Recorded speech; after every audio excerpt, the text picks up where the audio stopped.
Ang kanilang pinalalabas ngayon na may traitor daw sa grupo ni Pangulong Duterte. Anong masasabi mo doon, Banat Bay? May traitor sa circle of maliit na bilog ni Pangulong Duterte. Una-una, ako naniniwala ako na walang traitor sa loob. Sa labas, meron. Kasi nasa labas naman na si Anyo at saka si Gibo. Hindi naman na sila kaparte ng masasabi nating circle ni Pangulong Duterte. At kung may traitor man na sinasabi nila, alam ni Pangulong Duterte na nung nasa Hong Kong kami niyan, nandun po ako, nandun po lahat. Lahat po siya ay pinipigilan na nung mga nasa paligid na umuwi ng Pilipinas. Pero ano ginawa niya? Sabi niya, hindi, uuwi ako, gusto ko umuwi. At inagahan niya pa. So, wala hong traitor o ibang istorya. Alam na ho niya ang kanyang destinasyon. Alam niya kulungan ng kanyang destinasyon. So, wala hong traitor. Ang traitor lang, yun lang ang yung nakikuntsaba na dating sekretary ni Pangulong Duterte. At saka, yung pinalibing, yung tatay. Yun ang pinaka-traitor sa lahat. Huwag yun ang gawa ng issue, yung pamilya ni Pangulong Duterte. Kasi parang Banat Bay, ang pinalalabas nila dito, kasalanan ni VP Sara, kung bakit itong kanyang ama ay nakakulong, natila mo, pinilit niyang umuwi. I-announce na rin natin, this coming weekend, on Sunday, nag-organize po tayo ng isang unity ride para kay Pangulong Duterte. Pakita natin ang ating suporta kay Pangulong Duterte. So magmumotor tayo or magkukotse tayo. Basta isang yan, parang caravan yan mula dyan sa People Power Monument papunta ng Rizal. Para maabot din natin yung mga tiga Rizal. Diba? At ano ba ang mga issues na ating tatalakayin ngayong araw na ito? Mga partner, merong galing-galingan, ang daming galing-galingan ngayon, no? Oo, naghahanap kayo ng fake news. Ang daming mga scammer na nagpe-fake news ngayon. Pero yan muna, ito, yung Bring Him Home Sunday Ride. March 23, 2025, ayan. That's 1 p.m. this coming Sunday. People Power Monument to Martisem, dyan sa may Marilaki, Rizal. Maraming mga kamote dyan ubusin natin yung mga kamote dyan. Imbitahin natin natin yung mga kamote riders dyan para maiwasan natin yung disgrasya dyan. At saka, ayun nga, in solidarity with Pangulong Duterte. Imbitahin mo yung Raider 1000. Raider 1,000. Pero open po yan sa lahat. Kung kayo nakakotse, okay lang po. Kung kayo po ay naka-big bike, go lang din. Scooter, underbone, go lang. Sama lang po kayo. May gusto pong sumama, punta po kayo alauna, tapos tayo alis na. Naimbitahan din natin yung mga HPG. Kung gusto ninyong masuspinde, matanggal sa trabaho, sali na kayo. At yung mga susubukan din natin makasama dyan sila Senator Bato, kung available sila. Ayan. So, mga partner. Yung tatak pala na sombrero natin, alam mo ba kung anong tatak na sombrero natin? Ano tatak? Pakitingnan. Mali dyan, wala dyan. Siyempre banateros yan. Diba? Kung gusto nyo magkaroon ng ganyan, soon magkakaroon tayo ng merch, i-announce natin sa inyo. Mga bossing, ito na nga ang issue natin ngayon. Merong mga nagva-vlog ngayon na mga, dati namang hindi mahilig sa politika, pero ngayon mga nagpo-politika at ginagawa ng chismis. Itong pagkakahuli kay Pangulong Duterte, na tila mo sila yung authority para magsabi kung ano yung totoo nangyari. Pero katulad nga na sinasabi natin, nasa Hong Kong tayo, magkakasama tayo, may mga intel din tayong nare-receive. At according sa mga intel natin, may build-up ng police dyan sa Davao, dito sa atin sa Metro Manila. At si Senator Bato de la Rosa nga, hindi na nga siya sumama doon dahil talagang alam na nila na meron. Doon pa lang nag-uusap-usap na tayo na meron daw arestuhan na mangyayari. Hindi lang talaga ine-expect ni Pangulong Duterte na ipagkakanuno siya to that extent. Siguro yung warrant of arrest, kasi nga alam naman ni Pangulong Duterte yung batas na kung mayroon mang warrant of arrest, kailangan humarap siya sa husgado dito sa Pilipinas. Siguro yun yung kanyang reason. Yun naman ang sistema at proseso. At sigurado naman ako, susunod naman sa proseso mga yan, kaya ko na may pagtanggol yung sarili ko. So, uwi ako. Tayo pa nga yung nagpo-post, di ba, Banat Bay? Pinost pa natin ang unang uwi niya rito, alas 4, na-move, pinost din natin. So, tayo mismo nagsasabi sa madlang Pilipino na uuwi si Pangulong Duterte alas 10 ng umaga sa ganitong araw. Kaya nga may mga kasama na tayong vloggers na nandoon. Kasi nga, kaya natin yun inilabas yung kanyang pag-uwi para alam ng mga tao na meron talagang aaresto sa kanya. Coach Oli. May kwento-kwento pa nga dyan na kahit dun sa speech ni Ma'am Hanilet na parang nagpahaging siya na parang may planong gawin sa kanya yung ginawa kay Ninoy sa pag-uwi. Kaya nga, sabihin, alam na alam nila kung anong mangyayari. Kaya nga din nagpa-announce na ito yung uwi ni Pangulong Duterte para magpuntahan ng tao. Para bantayan yung pag-uwi niya. So alam talaga, walang traidor. Ano masasabi mo dyan sa mga nagkakalat ng mga bagong isyu na Huwag tayo huwag tayong papauto kasi hinahati-hati lang tayo para tayo magkahiwa-hiwalay tapos doon sila babanat. Hindi po totoo yan kasi Sabado pa lang, linggo po yung event Sabado pa lang, kasalukuyan na alam na natin, di ba, habang sumasyat si Boss Dada ng Makalan, pinakita na namin, may nag-message, oy, confirm na. Alam na namin, kalat na po doon. Even doon sa speech ni Tatay Digong, alam na niya, nahuhulihin siya. So meron siyang full knowledge. Kaya nga alam mo, dapat lalo tayong bumilib kay Tatay Digong, knowing na alam niyang huhulihin siya, hindi natin, baka mamaya pinagplanuhan pa itong Ninoy Aquino, no? But alam niya yung gagawin sa kanya and yet umuwi siya para salubungin yung ICC. Ang nakakasama lang talaga ng loob dito, hindi naman po issue kung haharapin ni Tatay Digong yung mga kaso niya. Ang issue dito, bakit mo trinaydor ibinigay sa puti? Pwede naman nating dalhin sa lahat ng korte rito. Bakit tayo naging traidor? Ang hilig natin gumawa ng katraidoran dyan sa airport. Ganyan ginawa, katraidoran kay Ninoy Aquino. Synonymous nga daw sa diba? Marcos yung airport. Oo, grabe. Mahal na mahal nyo yung airport. Talaga naman, Boss Dada.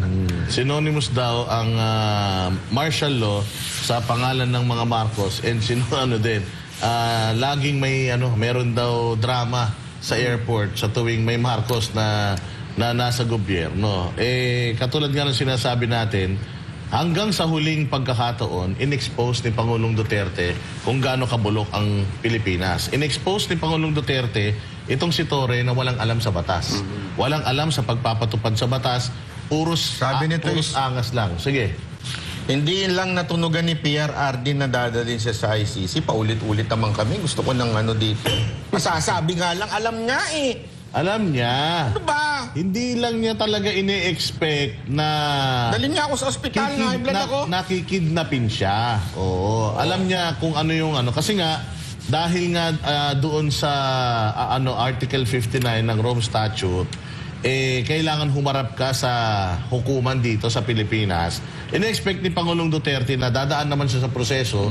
So, magaling naman ako abogado, magaling naman mga abogado ko. Di maglaban-laban kami. Hindi natin in-expect na ganun sila kademonyo. We underestimated yung kademonyohan nila at pinakidnap siya. Pero yung ICC, yung warrant ng ICC, yung dadalhin siya sa dahig, yan, lahat yan alam ni Pangulong Duterte yan. At saka, ayun pa nga, napakarami pang mga issues ngayon. Magkakandak daw ng hearing, Banatbay, itong kapatid ng presidente na si Amy Marcos, agad-agad daw, magkakandak daw siya ng hearing. Sabi nga ni Sal Panelo, magkakandak ka pa ng hearing, kitang-kita mo naman na yung kabulastugan na nangyari doon. Oo, magdemandaan na lang kagad. Anong tingin mo, Banatbay, dyan sa hearing na yan? Kung hindi nyo ipatatawag si Torre at babarahin yung si Torre at iko-contempt, walang kwenta yung hearing. Yun lang. Totoo, kung gusto ninyo ng maging makabuluhan yung hearing, contempt nyo si Torre. Kasi pwede nyo naman gawin Ginagawa nga ng kamera kahit tama naman yung sagot ng mga resource person nila, kino-contempt ba't di nyo gawin dito sa mamang to? Ito talaga, pangarap ko ito. Napapanaginipan ko na ito Sigurado ako, kahit iba sa inyo, marami nakakapanaginip dito sa mama na to Bangungot yun. Bangungot talaga. Mantakin mo, lumabas sa panaginip mo yan. Pambira, oo. O lalo na yung katabi niya pang isa. Ayun, Yung no? may nunal. Oo, si Nunal. Kapareso pa naman niya. May nunal kayo pareho. Diba? Pag yan na-contempt, yan, maniniwala ako sa hiring mo, Aimee. Pero kung hindi yan na-contempt, moro-moro lang yan. Gusto mo lang ng publicity dahil paulat ka na. Wala siya, lagi sa survey. Oo, wala. Yun na nga, Banat nagpahiring din yan nung nakaraan doon sa, di ba? Nagpahiring din yan sa flood control project na wala rin naman nangyari. Tapos ito, gusto niya sakyan tong issue, gawa nung kapatid niya, gusto niya makinabang siya dahil siya ay tumatakbong senador. Coach Oli, anong comment mo dyan? Actually, may lumabas kasi na survey na lahat nag-negative. Bumaba ang lahat ng alyansa senatorial balls ni BBM. Pero ang pinakamalaki ang binaba, si Aimee. Kaya siguro gagamitin niya ito for grandstanding. Pero kung wala rin patutunguhan at magpapasikat-sikat lang kayo dyan, gaya na sabi ni Banat Bay, kung hindi rin naman ni Kokma iimbitahan si Torre at hindi rin natin ka-questionin yung bakit ayaw magpa-drug test ng kanyang kapatid, useless lahat yan, wag na yan. Tigil-tigilan na yan. Obvious naman, hindi na kailangan imbestigahan eh. Iimbestigahan mo yan in aid Nasa of TV na lahat legislation. Kaya nga, iimbestigahan mo in aid of legislation. Ano pang batas ang mali-legislate mo dito, Coach Oli, if ever? Wala na, meron na tayong batas in place eh. Police brutality, di ba? Yung abuse of power, nandiyan naman na yan eh. Ang pinakabatas sa tingin ko mangyayari dito ay dapat gumawa ng desisyon ng korte. Nang sa ganun, yung mga susunod. Kasi yung sure yan si Bato isusunod yan. So yung mga ganong kaso at the same time dapat maliwanagan tong warrant of arrest eh. Baka mamaya magsisidampot sila tapos idalhin na lang sa ICC dahil sasabihin nila sumunod sila sa Interpol etc. Yan napakadelikado niyo, Boss Dada. Pero ito, basahin natin tong balitang to, konektado dyan. Pero ang nakikitang dahilan ng isang international relations scholar sa mabilis na paglabas ng warrant of arrest laban kay dating Pangulong Rodrigo Duterte. Si MJ Mondihar sa balita. Please be seated. Bawas ang budget ng International Criminal Court o ICC ngayong 2025 matapos tapesan ng oversight body nito. Yan ang buod ng report ng Courthouse News Service nito nakaraang Disyembre na nagdetalye sa pagpupulong ng mga kasapi ng Assembly of State Parties na bumubuo sa Rome Statute. Sa report, nasa 195 million euros lang ang naprobahang budget ng ICC ngayong taon mula sa 202 million euros na kanilang hiningi. Pinuna rin ng ICC dahil sa 12 investigasyon na kanilang inulunsad, wala ni isa ang nauwi sa trial. During the budget deliberation, kinriticize sila ng Assembly of State. Sabi, may investigation kayo ng 12 countries, pero hanggang ngayon, after ng December ng pagbibigay sa kanila ng budget, wala namang kayong trial in process. O, anong ibig sabihin yan? Ayon kay Sasrogando Sasot, may gustong patunayan ng ICC, kaya mabilis nilang inaprobahan ang warrant laban kay Duterte. Tapos, kailan sila nag-apply ng warrant? February 10, 2025. So, December, kinriticize sila. Wala na ba kayong trial? After ng December. So, after 2 months, nagmadali sila. Nag-apply ng warrant with the collaboration ng Bangag Administration. Naniniwala si Sasot na isang international relations scholar na may sabuatan sa pagitan ng ICC at ng Administrasyong Marcos Jr. laban kay Duterte. Sa kabila ng mga opisyal na pahayag doon ng gobyerno na hindi makikilahok sa ICC, lumitaw umano ang kabaligtaran sa mga dokumentong inilabas ng korte. Sabi sa paragraph 112 ng request ng urgent warrant nila noong February 10, in late 2024, the government of the Philippines publicly announced for the first time that it may execute an ICC arrest warrant. Kayo pala ang nakikipagtsikahan. Kayo pala nagsasuggest sa ICC. Bongbong. Tapos sabi nyo raw, noong late January 2025, sinabi nyo raw na i-execute nila ang ICC warrant kung ang magre-request, kung pinadaan ng request sa Interpol. So, tigilan nyo na yung sinasabi nyo, nagko-comply kayo sa Interpol. Kayo ang nag-suggest sa ICC na padaanin sa Interpol. Dahil may resulta na ang ICC ngayong taon, inaasahan ni Sasot na mas malaking budget ang makukuha nito sa taong 2026. Anong ibig sabihin nun? Kasi gusto nyo, pagdating ng 2026, ano naman kayo, bida-bida na naman kayo sa budget kasi may trial eh. Siyempre, kung walang trial, babawasan sila ng budget. Para sa Diyos sa Pilipinas kung mahat, MJ Mondeha, SMNI News. Diyan tayo maniniwala sa ganitong mga vlogger, mga nag-i-expose, merong ebidensyang ipinakikita. Pero yung yung mga nag-vlog lang, tapos chismis lang ang sandata, kaya maniniwala doon. Alam mo, kaya galit na galit itong administrasyon sa mga vloggers ng mga Duterte kasi ang tatalino talaga ng mga Duterte supporters. Kita nyo, katulad ni Sas Rogando Sasot. Doon sa sinabi niya na yung Interpol, totoo naman yun. Kasi sinabi niya ni E.S. Bersamin na hindi kami makikipagtulungan. Ang stand ng gobyerno firm. Unless, di ba, sila yung nag-introduce nung idea na kung Interpol, mapipilitan silang mag-comply. So, kumbaga, piniprepare na nila yung isip ng Pilipino noon pa lang na kung Interpol, kaya nga eto. So, lumalabas, according dito sa report ni SAS, na gobyerno talaga natin yung nag-initiate. Hindi naman talaga yung ICC, kundi tayo mismo. So, traidor talaga at sinungaling itong gobyerno natin, si Pangulong Marcos at lahat ng nakapalibot sa kanya, pati na rin itong Ingrata ba? pati na rin itong kanyang spokesperson na inaaway. Pero alam mo ba, sabi, nagpasalamat naman na daw. Sino? Si Bongbong Marcos kasi sinasabi walang utang na loob. Tapos, ang ginawa nito ni Claire, binasa niya yung pasasalamat ni Marcos kay Duterte. So nagpasalamat na, tapos na daw yung utang na loob. Yun na yung utang na loob na sinasabi niya. Grabe ang utak ni Claire Castro, talagang sagad sa yung kababaan Ewan ko kung anong klaseng meron tayo ngayon. Ito, pero successful po si Claire Castro na asarin ng mga Pilipino.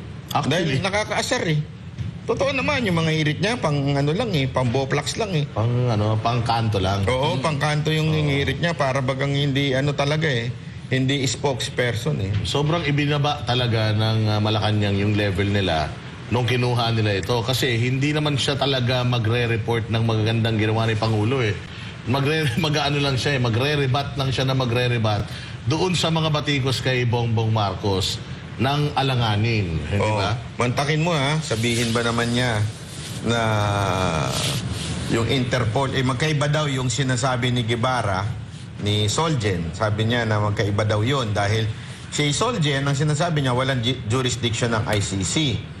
Hindi naman daw niya sinabing walang jurisdiction ng Interpol. Ewan ko. Gusto ko ng tuktukan sabihin ng tuktukan medyo pangaralan ng Kasi simple lang naman The Interpol is not a court. Hindi po siya korte, hindi po siya authority. They only execute. Ano yung ini-execute nila? Yung nanggaling sa ICC. So hindi mo pa pwedeng paghiwalayin yung dalawa. Hindi mo pwedeng sabihin na sinunod namin yung Interpol, hindi namin sinunod yung ICC. Pasensya na sa term pero ma'am, anong katangahan yan? Para mo na rin sinabing, may nag-serve ng warrant. Hindi namin nire-respeto yung korte. Itong RTC, ganito. Hindi namin nire-respeto yan. Pero re-respetuhin namin yung nag-serve ng warrant na pulis. Hindi pa pwede yun. Ganun ang senaryo doon Yung pulis ang nag-execute lang yung warrant ng RTC, court. So ibig sabihin, under the authority itong pulis na ito doon sa court. Hindi mo pwedeng paghiwalayin yun. So, hindi mo pwedeng paghiwalayin yung ICC authority with the Interpol. Dahil the Interpol is not a court. The Interpol is nag-execute. Ang matindi pa nito, we can say no to the Interpol. But we did say yes. As simple as that. Madam Claire. At kahapon sinabi sa atin, Banat Bay, ni Attorney Torreon, na hindi totoo yung red notice.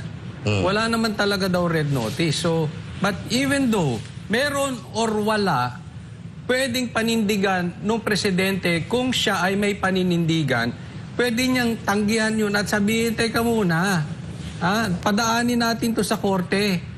Hindi siya obligado na hulihin si Tatay Digong.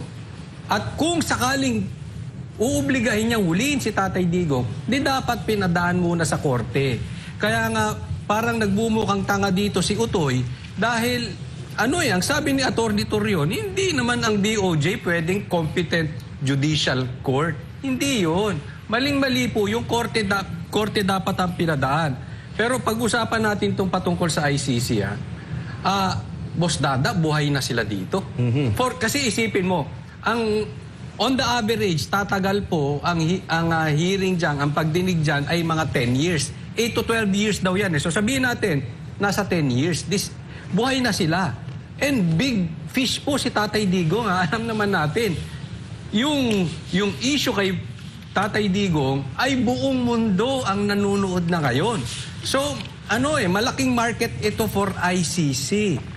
Dahil, ang malaking isda ang nakuha nila dito kay Tatay Digong. Kaya, malaking political po ito dahil possibly talagang hindi nila i-release si Tatay Digong kasi yung tayo ng ICC ang nakasugal dito. Ang nakalagay dito na kasi yun nga, kinukulang na, bumaba na ang budget nila, Boss Dada, di ba? Yan ang sinasabi nga ni SAS na kumukuha sila ng malalaking kaso, mga kumbaga pang-headliner para makakuha sila ng malaking budget. Wala nang sigurong lalaki Hindi nila rito. makuha hindi nila makuha si Putin, si Netanyahu, si Donald Trump, hindi nila makuha. So ito, din to, presidente rin ito and very popular ito sa Asia. Hindi man sa buong mundo, pero sa Asia, very popular si Pangulong Duterte. Laking kwento nito, Boss Dada. Pero alam mo, ako may suggestion sa ICC. Mas malaking kwento. Halimbawa na lang, pag nanalo yung mga PDP candidates, pauwi nyo si PRRD, tapos ang padala natin dyan si BBM. Ang laking kwento niyan, ICC. Kasi pwede rin marami sabi ng mga abogado, the likes of Atty. Torreon, na marami silang impeachable offense. So, pwede Mabaligtad yan. Magandang yan, pang Netflix yan, ICC. Pero mga partner, kung susundan natin yung istorya nito ni Claire, yung logic niya. So, kung halimbawa magkaroon ng APEC Summit dito, magpunta si Vladimir Putin, magpunta si Netanyahu, so ipauhuli rin kaya ni BBM kasi nagko-comply siya sa Interpol. Di ba? So, parang gano'n ang sinasabi niya na kung wala naman siyang kumbaga partnership with Interpol, di naman niya gagawin, kaya lang kailangan niya mag-comply. So, gagawin kaya niya na kung pupunta dito yung mga very powerful world leaders na yan, ipapa-aresto niya kaya kay Torre at ipadadala sa ICC? Barat ba yun sa tingin mo? Malabo yan. Kasi parang ganun yung sinasabi nila di ba? Wala sa totoo lang, mahirap talaga magsinungaling. Mahirap talaga magsinungaling at sasabihin nila for justice to justice.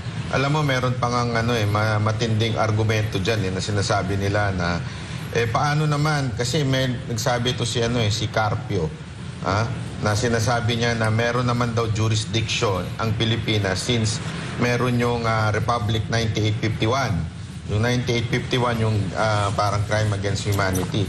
Alam mo, itong mga nagsasabi ng ganito, yun nga yung pinaglalaban Hindi naman natin sinasabing wag kasuhan. Walang kaso, wala. Oo. Pero dito litisin.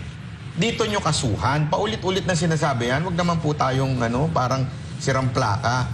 Pwede nyo namang kasuhan dito. As a matter of fact, you did.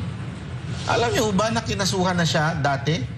Same case na kinakaso ngayon sa ICC ay kinaso na sa kanya, Nino, ni De Lima. Sila pang nasa taas nun sila pang namumuno nun. And yet it was dismissed. Bakit hindi nila dalhin dito?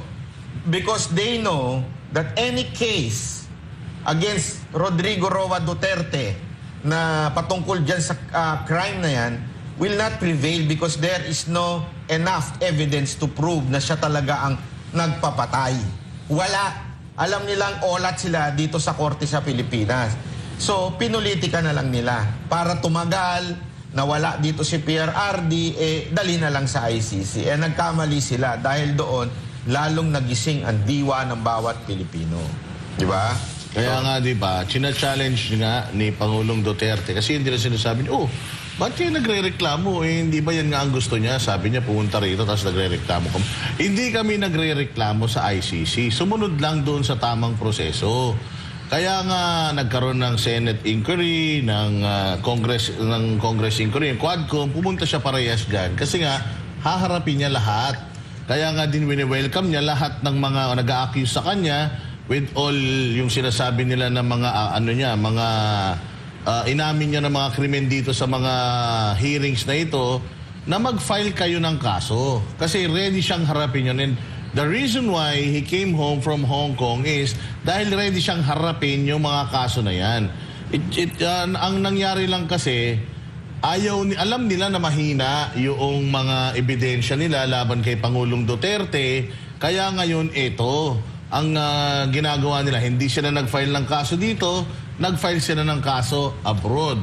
Kaya nga meron din tayong issue ng taning EJK ngayon kasi na-expose dito sa ICC na wala naman palang 30,000 yung krimen na ipinapasa dito kay Pangulong Duterte.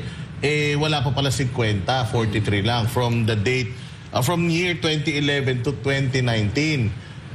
Klaro na nung 2011 hanggang 2016 19 tapos 20 plus noong 2016 to 2019. So dito pa lang exposed na ang gobyerno natin na mahilig lang tayong mag-blow up ng number. Kaya nga sabi ko, hindi ba, kay Pastor Apollo Kibuloy, meron din siyang, ganun din ang ginagawa ng media at mga komunista sa kanya, binoblow up yung numbers. Sabi nila, ginahasa daw niya yung 200 mga miyembro niya. Imaginein mo, 200 miyembro ginahasa kahit isa walang nagreklamo. Tapos walang iyan naman. Manggagahasa ka ng ganun karami, walang mabubuntis kahit isa, partner. Ganyan ang gawain Diba? ng mga komunista eh. Binoblow up nila talaga, binoblow up. Pero, Boss Dada, ito ano ko lang to. Alam mo, nagdidiwang kasi. Marami rin kasi talagang gusto mapadala ang Duterte ron. Alam mo kung bakit? Kasi yung Duterte influence. Kaya nga, sa tingin ko, napaka-weak nila. Bakit? Etong NPA, nagdidiwang ngayon sa pagdala kay Tatay Digong sa ICC. Mga komunista, nagdidiwang. Mga drug lords, mga nagdidiwang. Ang Dilawan, nagdidiwang. Ang Pulahan, nagdidiwang. At gano'n na rin ang ating gobyerno. Bakit? Kasi balakid sa kanila yung tayo ni Tatay Digong. Kailangan talagang i-eliminate ang Duterte sa balat ng lupa ng Pilipinas para silang makapwesto. May pakinabang si Marcos dyan eh. Sila na magtutuloy-tuloy. Maniwala kayo, pagka hindi ito naayos natin, yan ang end goal nila. Hindi na po yan bababa. Kung bumaba man yan, baka ipasa lang yan sa pinsan niya. So nagkampi-kampihan sila, and yet, hindi bumabagsak ang Duterte. So sumbong tayo sa puti. Yun ang naging nila. Yun ang naging solusyon nila. Hindi natin kaya, we have to accept that we are weak. Sumbong tayo sa puti. Ganyan po tayo. Nakakaawa ang Pilipinas. Tutugtungan ko yan. Sabi nga nila, akala talaga nito ni BBM na nung nakipag-isa siya, or itong isang na akala nito ni BBM na nung kasundo siya sa mga komunista, akala niya, kakampi niya yung mga yan hanggang dulo. Ang hindi niya alam, doon sila magaling. Yung mga bagay na hindi nila kayang gawin, ipapagawa nila sa iba. Pagdating sa dulo, sinong sisisihin? Yung gumawa. So ngayon, magkakaroon ng maraming mga kaso ito si Pangulong Marcos, babagsak siya.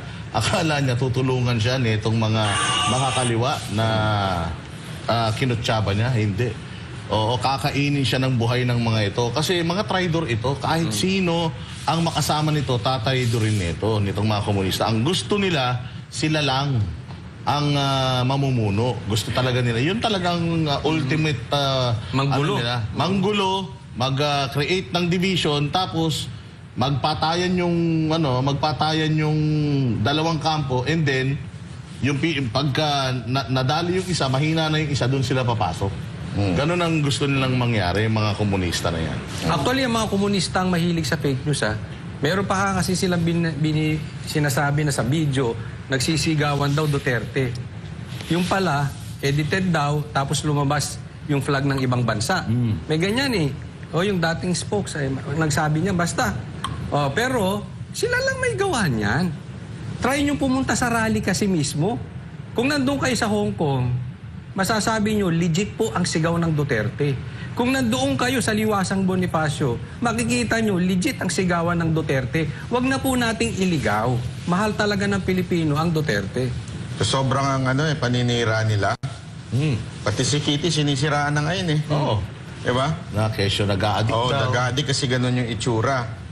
Kung yung ganung itsura, nag-a-addict, anong tawag mo dito? Eh, sige nga. Nag-message sa akin si Ano yung itsura Kitty. Hindi. Oh, grabe naman Ayan. yung tsura niya. Mukhang ano yan Mukhang Hindi, kasi pang yun ang- shake, rattle, and roll yan Ano yan? Kokak ba yan? Yun ang argument nila eh. Kasi si Kitty may picture na maganda, di ba? Ganda-ganda ng ano.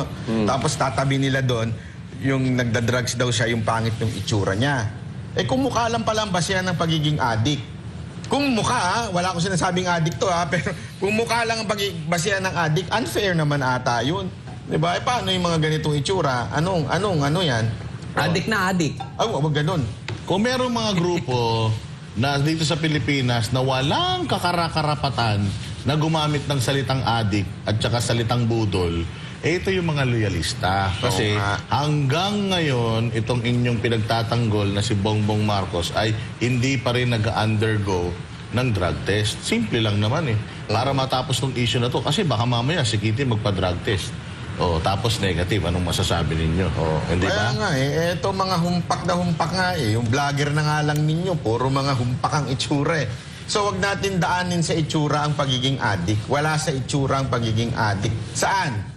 Sa desisyon. Yes, yung pabago-bago ng utak. Ay, yan. oo. Mismo yan. Pabago-bago Mismo. utak. Ang gulo-gulo, iba yung sinasabi sa ginagawa. At higit sa lahat,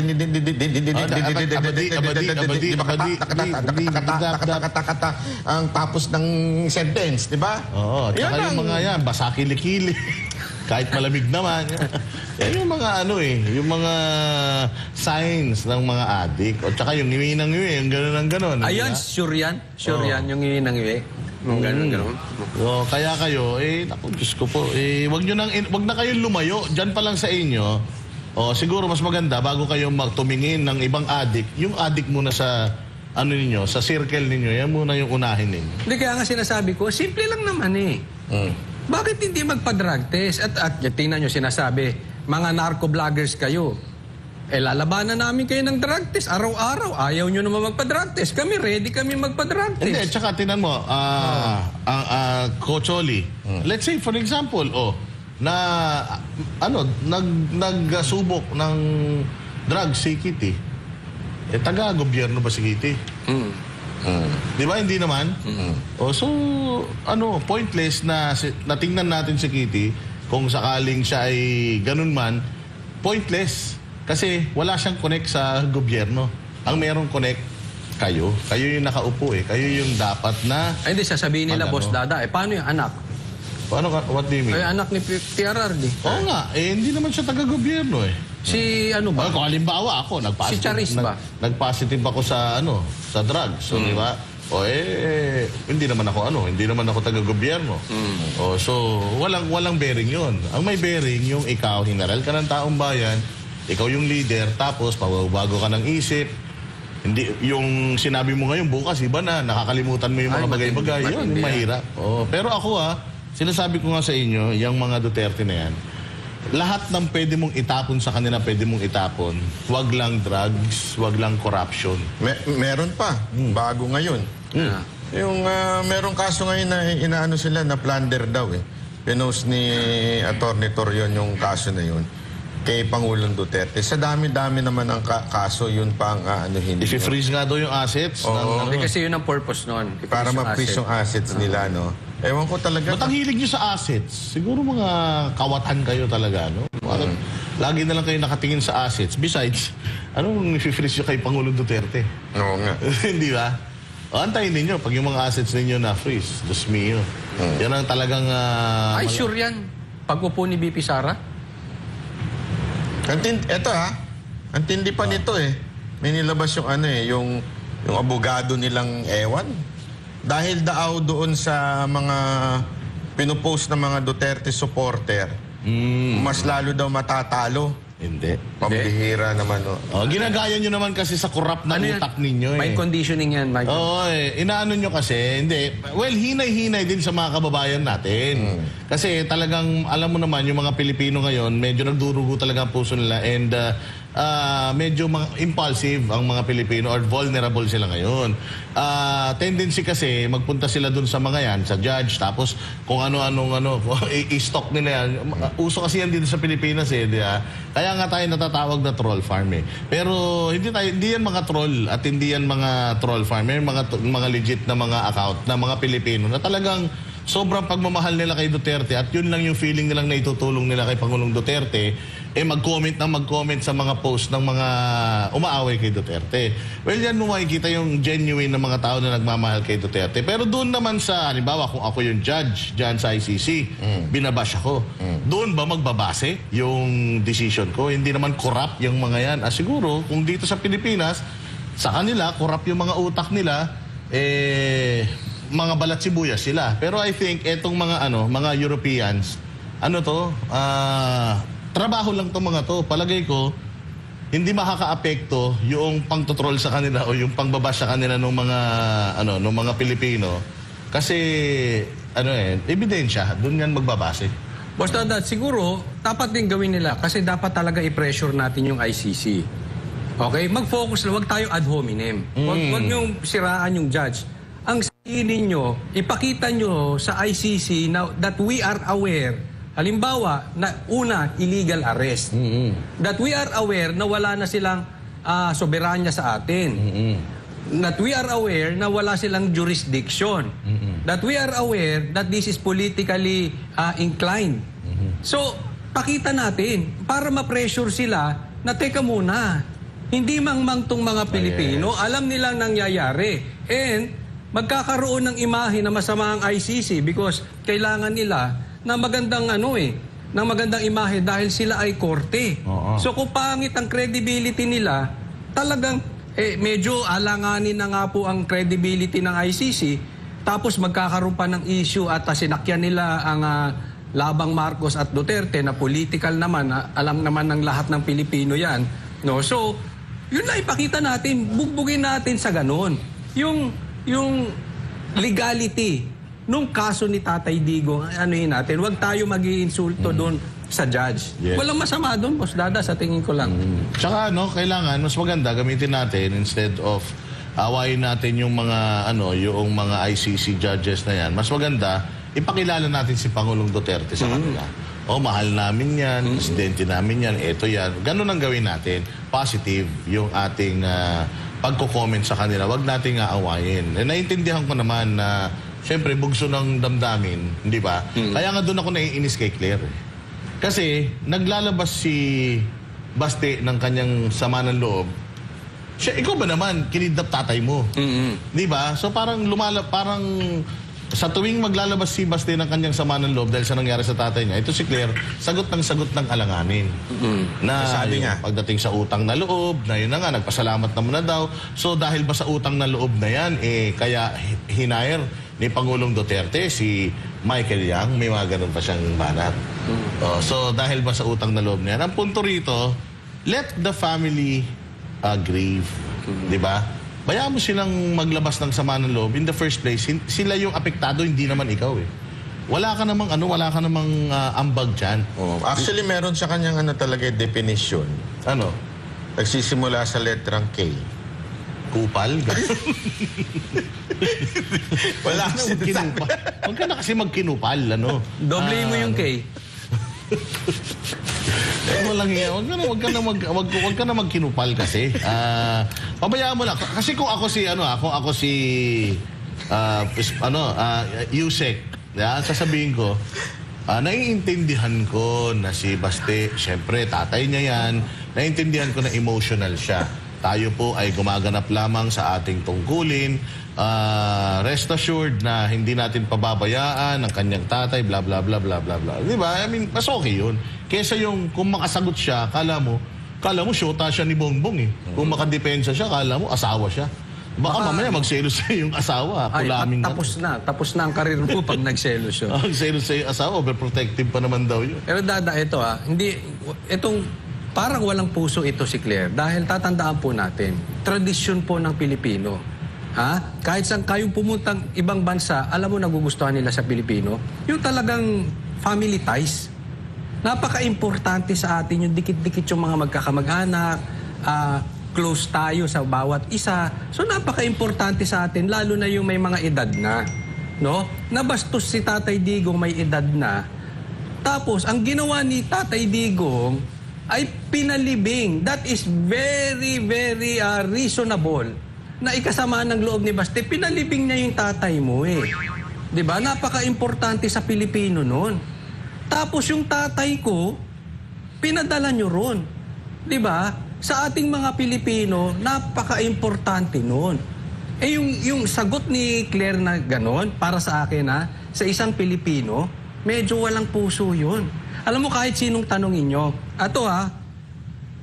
tanungin nyo kung kayo yung may mga kilalang pulis, pasikreto, tanong ninyo. Kung yung pambabasto sa salita ni Torre na ginawa kay PRRD ay yung may karapatang manghusga. Tingnan mo wala itong gobyerno na ito para talagang labas na sa tradisyon ng pagiging Pilipino. Yung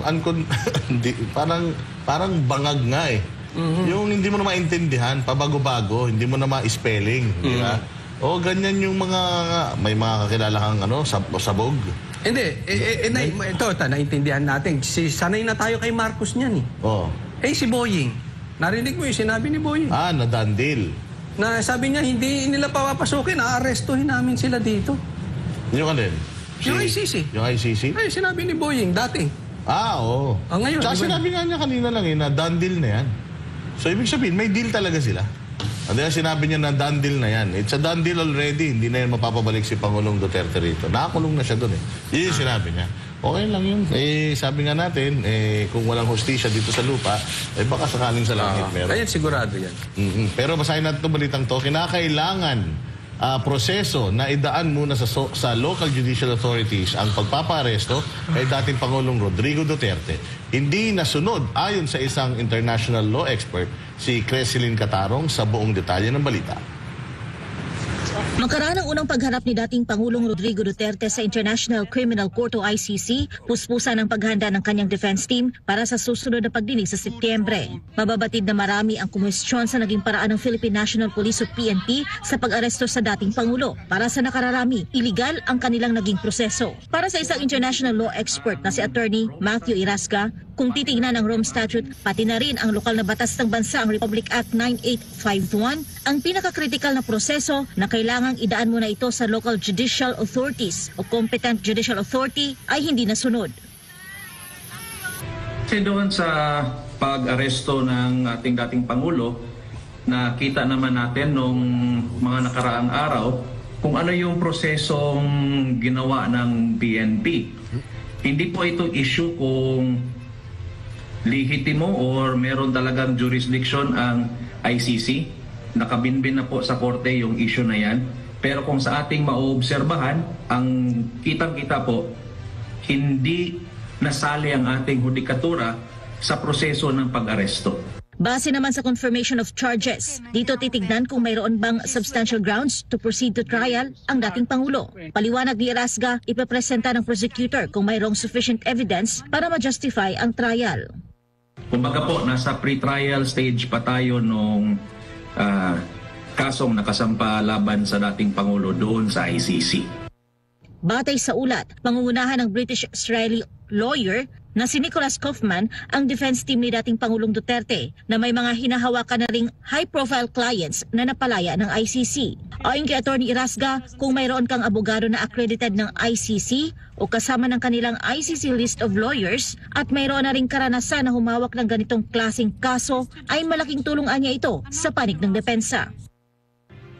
Pero atin pong tandaan na ang pagdating sa mga court proceedings tulad nitong sa ICC, ang nananaig talaga is yung lakas ng ebidensya ng prosecution pati nung sa depensa. Ibinahagi naman ng eksperto na kung titignan ng Rome Statute, may 3 malaking bahagi ang proseso ng paglilitis sa ICC. Sa kasalukuyan, nasa tinatawag tayo na pre-trial stage hanggang sa confirmation of charges sa 23 ng Setyembre ngayong taon. Matapos kung makita ng pre-trial chamber na meron pong sufficient grounds to proceed, then magpo-proceed dito sa trial, and matapos ang trial, meron pa rin pong appellate stage. So ito yung 3 main stages po ng proceeding sa ICC. Para sa Diyos at sa Pilipinas kong mahal, Christine Catarong, SMNI News. Ayun na nga, katulad niyan, Banat Bay. Etong best friend mo na si Yusek Castro. Nung unang-unang itong unang-unang nitong nangyari na to, tinanong siya ng mga media na yung local judicial authority. Kasi parang yun yung concern natin dito di ba? Ang unang sagot niya, abogado to Banat Bay. Ang kanyang definition ng local judicial authority is doon daw sa the Netherlands, hindi daw dito. Grabe, no? So, harap daw si Pangulong Duterte doon sa isang korte sa the Netherlands. Walang yan. Hindi naman siya taga-Netherlands So, doon mo malalaman na itong si Castro nanguhula. Fake news pala. Hindi talaga to. Ewan ko to kung saan ba nagtapos to. Sa recto lang yata nagtapos to, Banat Bay. Boplax, ano? May ganyang klaseng abogado, yari ka. Hindi pa siya nagsosorry tungkol doon hindi niya pa kiniklear yun. Pero yun ang unang paliwanag niya tungkol doon sa local judicial authority. Hanggang sa biglang nagbago, naging ang local judicial authority na DOJ, which is mali pa din kasi nga executive. Mali-mali, ano? Hindi man lang nag-sorry? Hindi, wala. Okay, dapat siyang patawa ng reyna ng fake news. Kaya nga. Attorney Claire, mukhang gusto mong kunin yung yung corona ni Robredo, na reyna ng fake news, Nako, hindi maganda yan. Pero pag sana nagkaroon ng maraming kaso, si BBM bumaligtad, sana ito kunin niyang abogado. Palagay ko, kaya kukunin niya Dapat abogado. nga, napinalit niya kay Solgen, Sama niya isang best friend ni Banat, kaibigan din yan. Para malakas. Yung isa pa yun. Yung best friend niya? Di maintindihan ng korte sinasabi nun. Mahirap tayo dyan. Walang hiya na yan. Ganun talaga ang buhay. Sabi nga natin, weather lang yan. Pero lately, medyo yung best friend mo, medyo bumabarat din dito sa dati yung best friend. Talaga? Oo. Medyo umaano siya. Parang hindi siya nag-agree sa lahat. Hindi, kasi alam mo, nagbago to. Mahirap talaga magsinungaling. Yung, kunwari, may alam ka naman, pero kailangan walang i-please yung boss mo, i-please yung ilang partido. Magsisinungaling ka talaga. Pag nagsinungaling ka, nagiging bobo ka Diba? Dahil hindi mo may paliwanag yung kasinungalingan. So, ang labas tuloy, ang bobo mo. Diba? Kawawa to si Dapat ko sa'yo, nagpatuloy ka na sa pagbablog mo. Pero patuloy yung kanilang pag-fake news patungkol sa mga biktima ng war on drugs. Kahit na yung iba, Banat Bay, nakikita ko sa social media, buhay pa siya.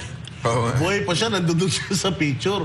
Sabi nga niya, walang hiya naman, buhay ako, tapos nandito. Ito, pakinggan natin itong uling balita natin. Labis na nasaktan ng pamilya ng isang yumaong individual. Matapos gamitin ng bayan, Europe ang litrato ng kanilang kaanak sa isang rally na inuugnay sa umano'y extrajudicial killings. Samantala, pinuna naman ng kanyang kapitbahay na si Aling Sheila. Trending to. Matapos itong dumalo sa isang pagtitipon na may kinalaman sa EJK. Bit-bit ang litrato ng yumaong anak. Si Jason Rubrico, magbabalita. Hindi napigilan ng netizen na si Victoria Banal na punahin ang kanyang kapitbahay na si Aling Sheila matapos makita ang larawan nito sa isang event na may kaugnayan sa umano'y extrajudicial killings. Sa naturang pagtitipon, bit-bit ni Aling Sheila ang litrato ng kanyang anak na iniuugnay ang pagkamatay sa war on drugs, bagay na pinalagan ni Banal. Sa panayam ng SMNI News, iginiit ni Banal na taong 2024 nasawi ang anak ng kanyang kapitbahay. Wala, kilala ko to Like, anong EJK pinagsasasabi nito? Last year lang ito pinatay. Alam ko kasi nandito kami noon. Sinasama niyo yung issue na ito, for what?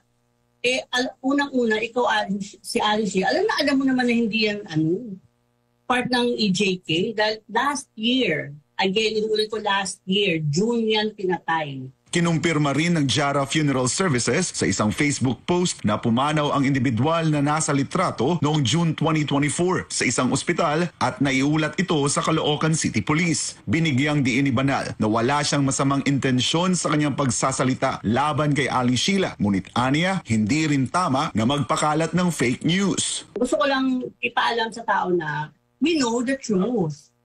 Hindi yung totoo na victim yun ng EJK kasi I personally know the guy Kaya parang it's unfair naman for the Filipino people na ipagkalat nila na gano'n. I have to let everyone know na kung ano yung alam ko. Which is true naman talaga. Hindi ako magsusilungan, hindi ako makakapera dyan. Hindi naman napigilan ni Christine Tangonan ang kanyang pagkadismaya at matinding hinanakit. Yan ay matapos gamitin ng Bayan Europe ang larawan ng kanyang yumaong kapatid na si Aldrin Tangonan sa isang rally sa The Hague, Netherlands at ilarawan itong biktima ng war on drugs. Una-una sir, siyempre galit. Bakit sir, bumabalik po ang alaala namin. Siyang gabing pinatay po si Aldrin, pinaslang na dahil lang po sa selos. Nang makita namin ito sa TV, parang napakawalang hiya nang gumamit ng gano'n na bakit nila ginamit si Aldrin na ganyan na hindi naman po totoo. Binigyang diin ni Christine ang katotohanan sa likod ng pagkamatay ng kanyang kapatid. Isang krimeng bunsod ng selos at hindi ng anumang operasyong may kinalaman sa iligal na droga. Dagdag pa niya, sa halip na babawasan ang sakit na kanilang dinadala, lalo lamang umanong nagpapabigat sa kanilang pagdadalamhati ang pagbaluktot sa katotohanan. Nasaktan ko talaga kami sir kasi nung parang na-recall namin sir yung mga pangyayaring ng araw na pinatay si Aldrin po. Bakit nagawa nila yon? Dapat papanagutan po sana nila sir. Maawa naman po sila. Kung may mga konsensya pa sila, wag na po sana nilang ulitin ang mga ganyang pangyayari dahil masakit po sa part ng mga biktima po. Nanawagan din siya sa publiko at sa mga organisasyong nagpapakalat ng maling impormasyon na magpakita ng respeto sa kanilang pamilya, lalo't higit sa lahat sa kanyang kapatid. Hiling din ni Tangonan na maging responsable sa paglalabas ng impormasyon at iwasan ang pagpapakalat ng fake news na aniyay lalo lang nagpapahirap sa mga naiwang kaanak. Maliban pa rito, ginamit din ng mga makakaliwang grupo sa kanilang mapanlinlang na propaganda ang litrato ng isang yumaong doktor, pati na rin ang litrato ng isang law student mula sa University of Santo Tomas na namatay noong 2017 dahil sa hazing at hindi sa war on drugs. Para sa Diyos at sa Pilipinas kumahal, ako si Jason Rubrico, SM9 News. Diyos mio, di ba naghahanap kayo ng fake news? Nakakalbong ko sa inyo Hanap kayo ng fake news, NBI, ayan na. Sino yung may hawak ng picture sa The Hague? Coach Oli, Gabriela. Di ba? Yan yung sinasabi natin. Lahat ng nangyayari na to, ang punot dulo nito, nagbalik na naman ang komunista sa Pilipinas. Calling NBI. Yan ang hanapin ninyo. Meron pa isa sa may Canada naman, Coach Oli. Yung si Pemberton, yung sundalo na nakapatay ng transgender dyan sa may Angeles. Ayun, yung picture nung Pero Boss Dada, binabalita ba to ng ibang media? Oo, sa kanila nga galing Sa mainstream media nga galing. Pero hindi nila sinasabi na itong mga taong ito namatay after Duterte. So, pinalalabas nga nila na EJK Hindi, I mean, yung dapat ibalita nilang mali. Hindi nila sinasabi. Yun nga, yung nakaharap na si Aling Sheila. Sa ABS-CBN yun. Sinasabi nga na ito. So, namatay pala yun, 2024 lang. So, ang presidente nun, si Bongbong na. So, dapat mapunta to si Bongbong sa ICC. Kasi panahon niya nung namatay yun Baka extrajudicial killing siya nung panahon ni Pangulong Bongbong. Diyos mio. Yan ang sinasabi natin. So, ito, panghuli para sa akin. Hanap pa kayo ng fake news. Sabi ko nga sa inyo, dyan lang sa paligid nyo, hindi na kayo lalo, hindi kayo mapapagod, hindi kayo mamamasahe. Huwag nyo nang targetin yung mga vloggers ng Duterte. Kaya kayo gigil na gigil sa mga Duterte supporters, Duterte vloggers, kasi hindi umuubra yung mga kasinungalingan nyo. Yan ang problema. Yung mga congressman, bistado. Yung mga senador, bistado. Ito si Bongbong, yan si Leclerc, bistado. Ganyan kagagali. Kita mo na ba naman, Banat Bay, si Sas Rogando Sas, ang uusay ng mga yan. Diyos ko. Kasi ano kayo, magkano ka ba kasi? Para naman magkaroon sila ng magaling na na tagapagtanggol doon, Diyos mio. Hindi ka ba kanila talaga kayang tapatan, Banat Bay? Kaya naman, mga 3 Rolex. Uy, 3 Rolex. Ibang klase. Pero yun lang sa akin ha, NBI and barbers dyan sa Tricom. Ito, wag na kami. Unahin nyo na muna itong mga nagpapanggap na mga biktima ng EJK na hindi naman. Kasi yan, mas delikado yan, nakakahiya yan.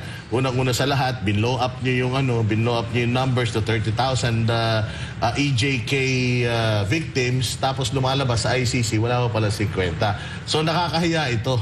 Sana itong unahin ninyo.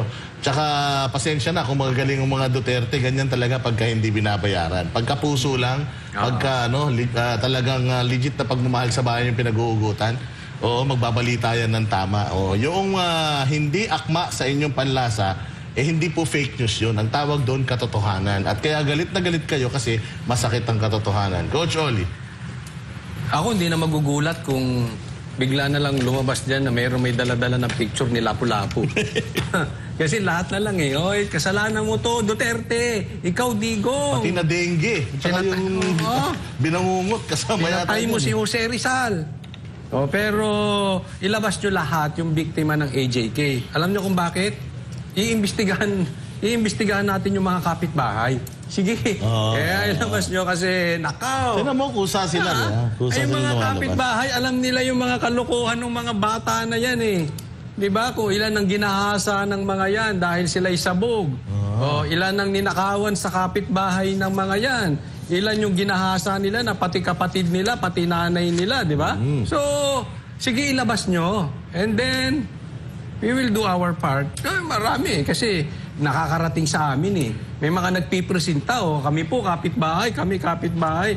Tarantado talaga yan, loko-loko talaga yung bata na yan. Sakit ng ulo yan. Sakit ng ulo yan, tsaka hindi naman talaga na AJK yan di ba? Yung magulang yan gusto lang siguro ng ayuda. Katulad nung isang na kamamatay lang pala ng 2,000. Sino kayang pumatay dun saan? Hindi, sabi nung nagkwento, ang pumatay daw kapwa adik din dahil nagkaonsehan.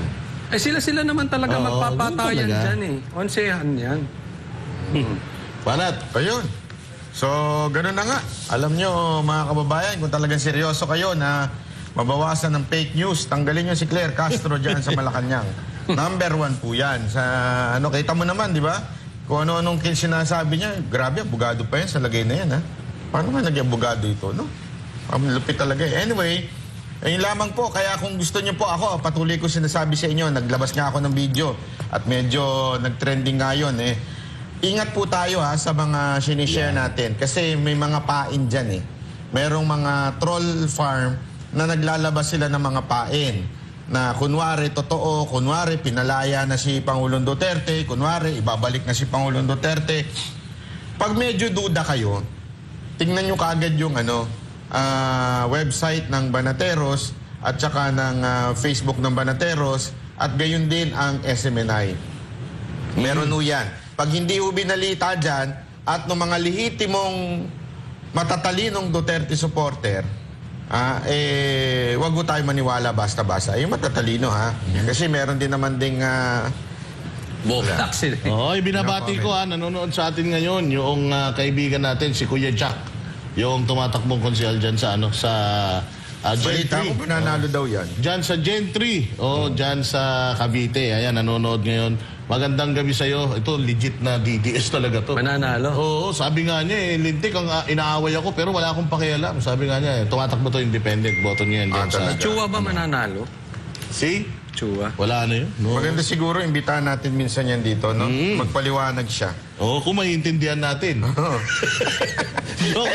Joke lang. Gusto ko siya magpaliwanag. John Florence Argota, dyan sa Cavite, mabuhay ka. Yun. Sige. So, kita-kita po tayo ulit mga Banateros. Dito lang sa SMNI, Pagtama, Palakpakan. Pagbali, Banatan, ako po si Banat Bay. At ako naman po si Coach Oli. At ako naman po si Boss Dada. Para sa Diyos at sa Pilipinas, nating mahal.